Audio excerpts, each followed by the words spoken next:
All right, Brad, I'm finally getting your car back in after you took it to that event or whatever it was you took it to, and you mentioned it pulling to the right a little bit. So when I was driving it, I just kind of listened and tried to assess everything that was going on to see if there was any other little issues. And I noticed that steering column a little bit on that tilt, which I'm going to work on, and that squeaking on the belt. And I thought I heard something rattle when I come in the driveway, so I'm going to look all up under that front end.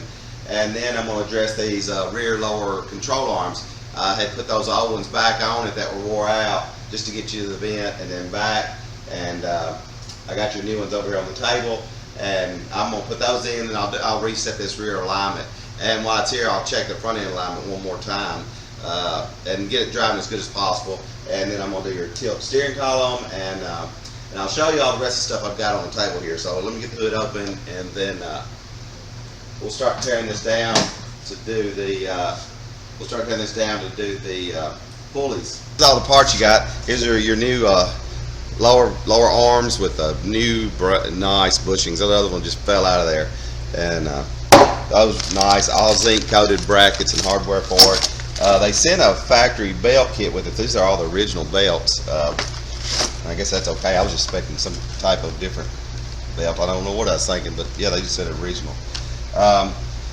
This is the drive for that pulley. I'm going to put that pulley, add a belt to your crankshaft to the water pump, and this is the factory setup they had for this vet back in the day. And this will push on the back side of that belt, and it'll turn that water pump off the crankshaft, which is going to help all the other items up there quit squealing, the alternator and that power steering when you get on it. And this is the setup, and it's missing the very first belt. I was thinking it needed a 3-groove pulley at first, but when I did research on this car, they had a 1-drive belt right here with a tensioner pulley on the back of that, pushing in on it, and then the rest of it was kind of like it is. I mean, like it is right there. But right now, every bit of it is pulling off of the one belt that's driving off the crank, and it's driving the water pump, and it's driving the alternator, and the power steering. So that's why it's squealing. So I'll show you, the conversion was going pretty good, and the belt that goes on it now right here is super strong. That will not slip, and I got the roller in there, and the tensioner, I mean, it's all tight and good. But right here, this pulley is touching it when it spins, and it's because all this is kind of bent around this way, and probably from it tightening it too much, and it's bent the brackets. So I'm trying to get this bracket out now and see if I can't get this bracket out and settle it back just a little bit right there to get that to turn a little bit. If not, I may have to take all this back off and do some spacing or something up there, because it only mounts up there and right here. So one of the two's got a twist, and you can see it's quite crooked. And I noticed it was real crooked when the belt was on it. So I'm going to start taking this all apart and see what we got to do to get that power steering straight. It's a good thing I pulled this bracket off. It's a little bit of pain to get this out of there, but when I did, I found out this thing is cracked from here all the way around through there, and kind of bent around in this area. I guess where it just had so much stress being pulled on it, trying to get it to tighten to quit squeal. So I'm going to take and clean this up and kind of cut this out, and then get this thing bent back where it needs to be, and then I'll weld this back in place, and it should pull that power steering pump back around as long as the bottom isn't bent.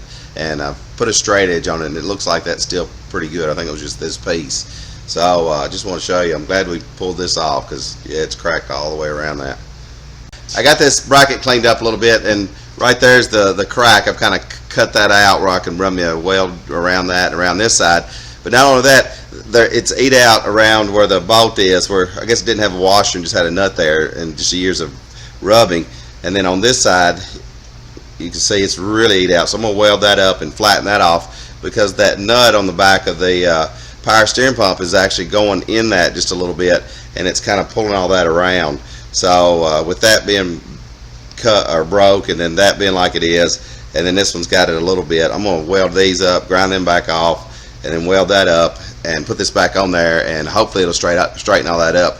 I've got it all welded up and ground and dressed, and added some weld right down these edges where that pump had worked its way through. Now that it's real crisp right there, and flattened all that and flattened that side, and then welded here to make that edge nice and crisp where that'll slide easily, and then just straighten this landing and stuff. And I'm going to prep and prime and paint this and let this dry, and then put it there and see how it all lines up. I think this is going to get it straightened up pretty good. Getting this belt on here, it's coming along pretty well. The main drive belt that they have that came with this kit is runs off the crankshaft and just right around the water pump, and it's extremely tight. It's a thick, big, healthy belt, and I had to actually take the fan off and the pulley off, and then wedge that back in there. So while I had the fan off, I went ahead and cleaned it because it had a little bit of weeping from the oil. That's a centrifugal clutch with oil in there, and they just do that. So I cleaned all that off and cleaned your fan blades off, and then went ahead and put a little ceramic coating on the fans to try to make them look a little better. And then I've got the bracket done now, so the bracket looks brand new. Welded it all the way around this side, welded it on this side, ground that off. Then I filled on the back side where the alternator and the power steering pump, especially right here, the power steering pump, this was really dug out right here and bent and misshapen. I'm sure it's from just over tightening. So now you can see how nice and crisp that edge is, and I did the same up here on the top, and then ground and dressed all that off, and it looks brand new. So hopefully when I put this back in here, it's going to line it straight right back up. I'm hoping that bottom bracket hadn't got a little bend in it. That bottom bracket is kind of U-shaped and capped, and it's extremely strong, so I can't imagine it being bent, and I don't want to have to take all that out of there, but it was hard enough just getting this out.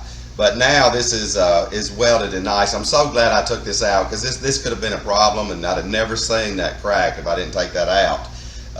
So I'm going to put that back in there, and then with the new the idler that's going to go on the back of it, which that belt's already tight. This is going to be the idler for the crankshaft, the water pump. It's just going to have a little belt right there on its own, and then this will be an adjuster on it, but it's already tight, so I'll just put that right up against it, and there'd be no way that's going to slip on that water pump.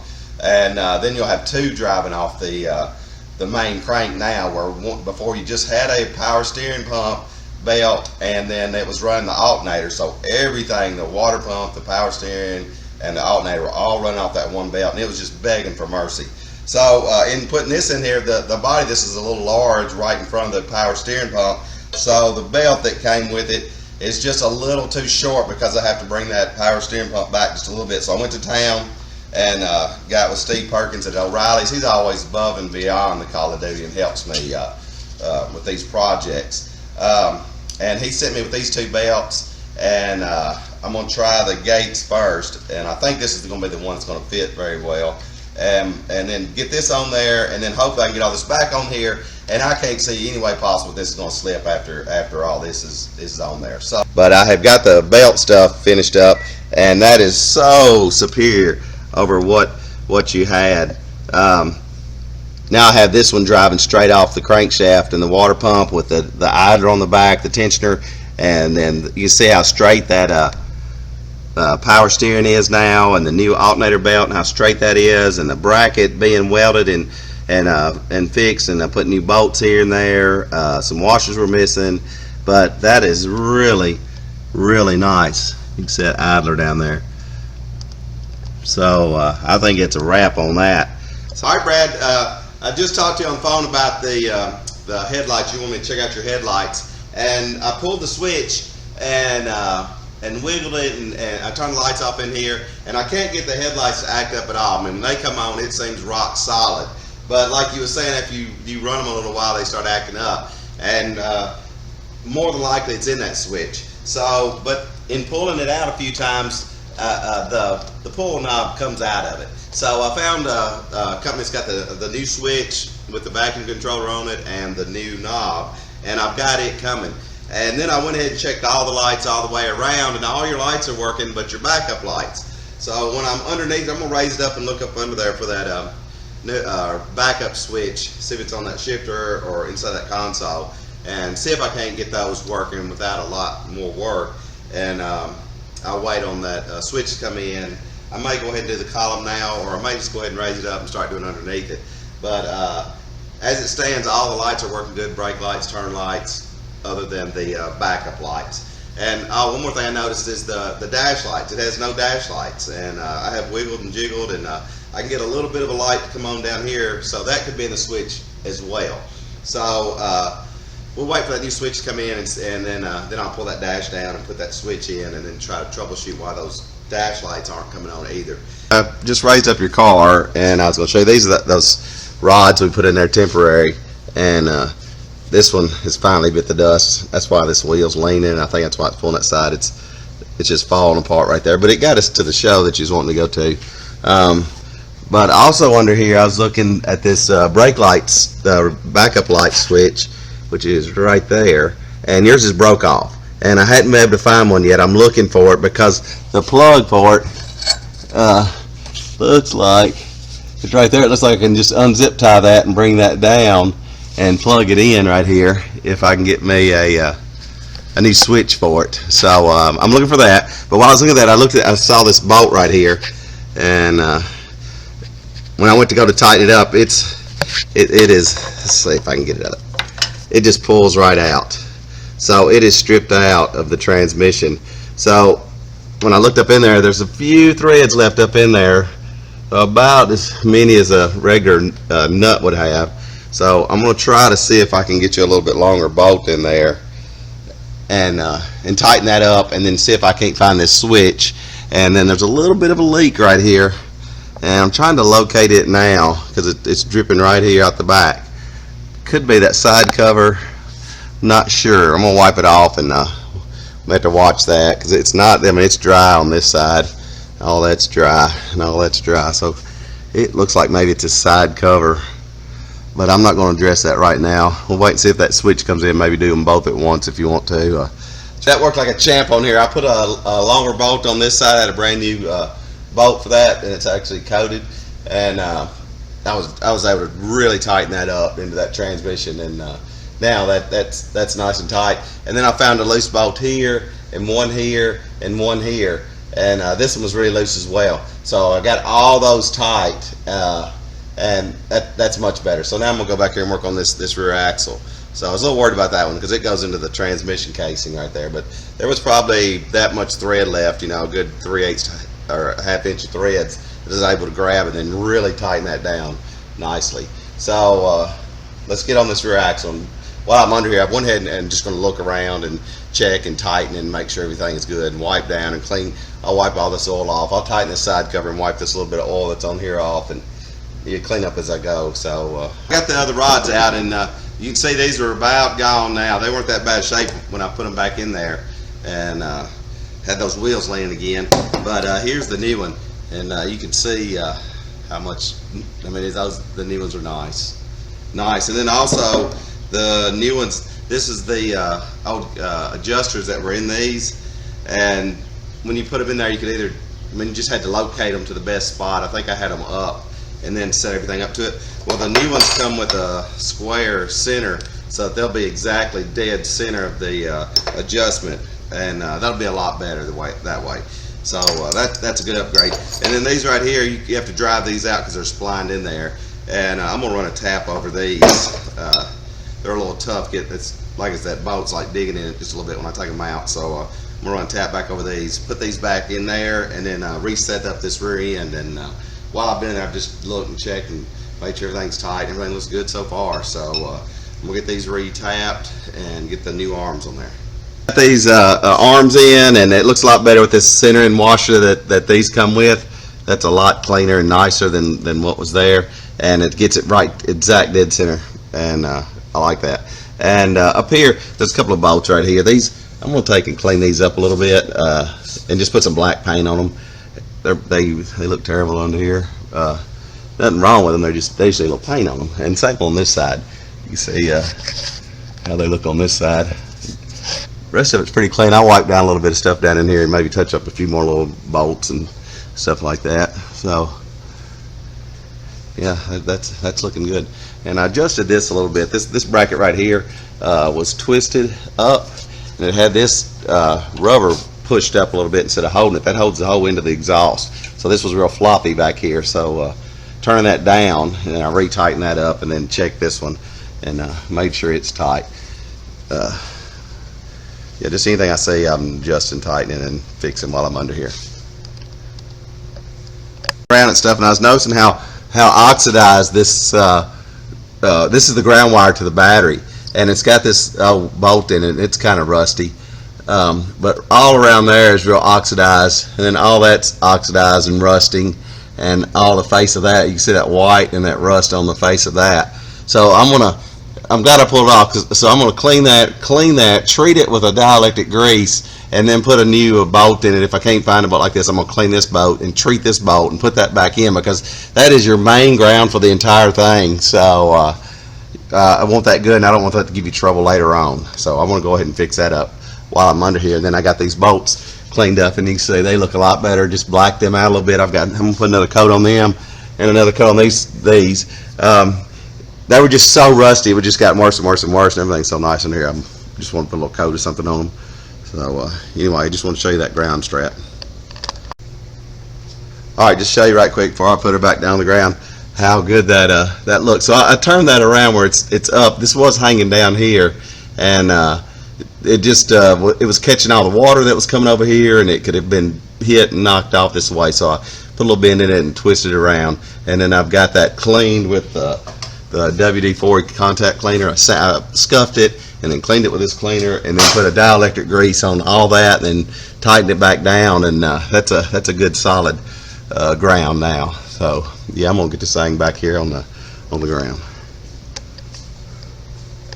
I've had your car out, well, actually 5 different times this morning, finishing up the front end alignment, setting the rear end and the front end together. I don't actually have an alignment machine, but I've used straight edges and levels, and I have the caster gauge, camber gauge, and stuff like that, and can get them pretty close and make them dry pretty good. Then once you get it out there on the road, there might be a little issue with a little bit of pull, or the steering wheel just a little out, and the steering wheel just a little out. Kind of varies on the road and the suspension and all that sometimes. So sometimes that one takes a minute, and that's the one that got me this morning. I just kept having to barely move it, and I've got it in a pretty good spot now. And I've worked on your gearbox a little bit. It's a brand new gearbox, but it seemed like it had a lot of slack in it. So I run the slack out of it, drove it till it felt a little too tight, then backed it off just a little bit, and it seems to be in a lot better feel and spot than what it was at when we bought it, got it new.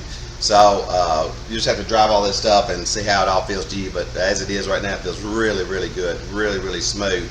I was able to tighten a few things underneath it, redid that negative brake cable that was on the frame, and also that rear spare tire mount. There's not a spare in there, and it was just loose, extremely loose. So I was able to tighten that up pretty good, and that made a big difference in the back. Now, just every now and then I might hear your brake shoes in there when you apply the brakes or whatever, but other than that, it's pretty extremely quiet and smooth for a 73 Corvette, any 73 model car. This thing drives and rides so smooth and quiet.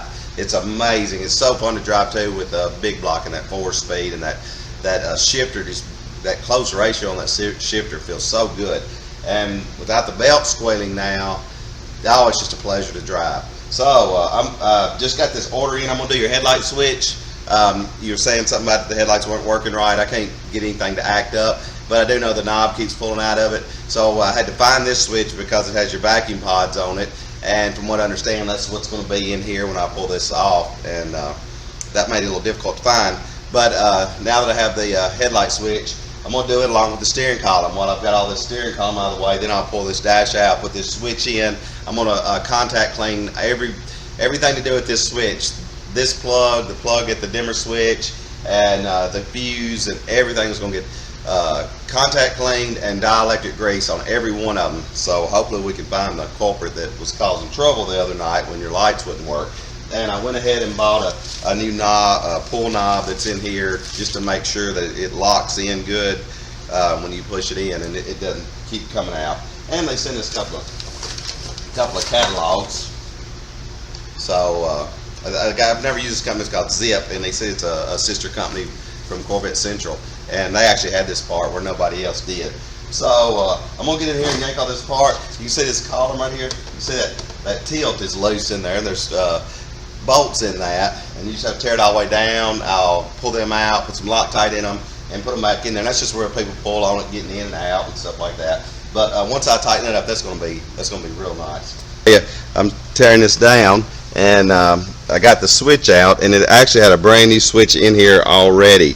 But right in here where the main power comes in, you can see where that's a little discolored right there, where it looks like it's been getting hot. So I pulled that circuit out there, and this terminal doesn't look that bad. So I'm going to tighten the spring up in it, and then do a contact cleaner on it, and then put the dielectric grease on it, do every one of them like that, and then put the new switch in with the new pull knob in, and then I'm going to go down to the dimmer switch and do the same thing, and I'm going to go to the fuse and do the same thing. But chances are it's probably right there where that's been hot, right on that, right in there. This is what I get into sometimes with parts. Brand new part, been waiting 2 days on to finish this job up and get it all installed. And before I put the dash up, I wanted to test it. And if you can see right there in the camera where the spring is for your dash lights, the spring is not in there well. So when it comes around, it's grabbing it. It works, but it's popping around that spring to where I think it's going to cause trouble later. So I'm going to have to send this one back. And I've already dielectric greased it and cleaned it and fit it, and I had it installed. So the one that I took out was a new one, and that contact I saw that over there was bad. It goes on this one right here. And so I'm going to contact clean these, dielectric grease this, and put this one back in here. This thing's brand new, and where the spring is for those dash lights right there, it's just so nice and so smooth. When this was in there, I couldn't turn it good, so I think they had it. This little lock here indicates where it goes. I think that was turned a little bit and had this all in a little bit of a bind as well. So the bolts I'm tightening up in this column. So I've got it all the way down. I've pulled the pins and pulled that pivot out. Getting these two little pins out are pretty tough, and normally people don't go all the way down because of those. And you can get to the bottom two. You can see my ratchet on that one, and you can get to the bottom two, but you can't get to these top two. And I've seen a lot of people do that over the years, but this is the best way to do it. It takes a little more work, but you get this all the way down. I've got a bolt here, a bolt here, a bolt here, and a bolt here. These two were decently tight. This one was extremely loose, and this one was extremely loose. So I've got all four of them really, really tight now, and then I'm going to put it all back together. The spring in your steering wheel lock is messed up, and so I'm going to see if I can't find a spring for it. There's some JB weld and something going on right there, but that all seems to be sliding good. I think it's just the spring itself. So I'll put that back in there, and then we'll put this thing back together and see how tight it is. I think I've got this. I think I found it. I was down here cleaning this terminal for your dimmer switch because I was going to do contact cleaner and dielectric grease, but somebody's already put dielectric grease in it. But right there you can see that is burnt. This blue one is melted completely, almost out of there, and all the way back up in there. It's just barely touching, and that's probably why it was working for a while, and then this would heat up and probably make that melt a little bit and scoot it back just a little bit. I think I have all these pieces to make all this back up new, so I'm going to make all this up new and then re-plug it in there, and I think that was our problem right there. I'm about to wrap it up. I talked to you earlier about your dash lights still aren't working. I don't have a switch.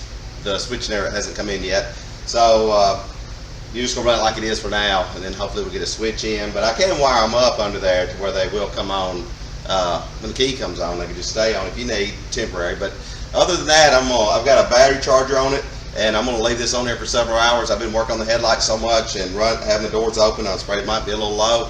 This charger here has a conditioner in it, so it'll put a slow charge in it and then condition your battery. And then tomorrow morning, I hope to get it cleaned up this evening or first thing in the morning, and then bring it back to you tomorrow. So I'm fixing to clean it up out here. I went ahead and did one more test drive around the block, and it all drove really, really well. It might have a slight hint of a pull to the right, but I can't tell if it's the way the road leads, because when I'm on a good straight road, it drives so good and straight. So we'll just drive it like it is, see how it does. I didn't change anything in the toe on the back axle because it seems to be okay, but I don't have the proper equipment to do a perfect alignment on it. So just drive it, see what you think, and maybe we can make some adjustments later. But when I was driving it, I noticed this visor was loose, and so while I was checking it, I went ahead and run a screwdriver on every screw in it. So I was able to tighten up a lot of screws on the console and all around the doors and stuff like that. So I got a lot of those tighter. And then when I was working on that panel, that little kick panel right to your right, I changed those screws around a little bit. They were just barely in there, and that little panel was loose. So the way I've got it now, it's nice and tight. These two bolts right here were stripped. So the one on the inside, I was able to put a larger screw in it. It had a smaller, like a number 8, and I put a number 10 in it, and it's really tight. But this one here is stripped out pretty good. And I'd have to take this piece off right here to get to that, which is a little bit of a job. So what I did is, it's a little trick I learned a long time ago. I just run a little piece of stainless steel wire in there beside that screw, and it took 2 of them, and I got 2 of them in there, and then it really cinched down. I put a number 10 screw in there, and it seems really, really tight right there. So we'll just have to see how that works right there and see if that'll hold. And then that the door on the right, when you open it, has a little bit of a screech on it, so I'm going to put a drop of this lubricant on that door hinge and a drop or 2 on this door hinge, just a little bit so it won't drip down. And then I'm going to wash it all up, and it'll be ready to go. I'll stop and put gas in it before I bring it back and all that. So done with your car. Last evening I went all over it. I washed every inch of it, raised your headlights, washed under your headlights, washed your door jambs, raised this, washed all behind there, washed in your wheel wells, washed the wheels and inside the rims and the calipers. And then while all that was, after I got it all dried and cleaned up, I went over with Rod Craft had sent me out this ceramic 3-in-1 wax and Brito's Garage. And I love this stuff. I'm about to use it all. I've got to get some more. But I went ahead and waxed all your jams. I waxed the headlights, all the surrounding of the headlights, under the hood jam, waxed all around this part, and then waxed the entire thing. I'm going to drive it to your house. I'm going to stop in. I'm going to fill it up with premium gas, and then probably wipe it down one more time while it's sitting in your garage, and it will be completely ready to go. And I drove it some yesterday, and it just seems outstanding. Everywhere I go, it's a head turner. I love this car. I love the color and the look and all of it. I got this visor secured now, best I could. You know, may end up having to do something to that cap if that don't hold. But the screw I put in there, the number 10 screw with the little piece in there to take up some clearance, it really, really tightened that up well. So yeah, so far so good. I am fixing to bring it to you.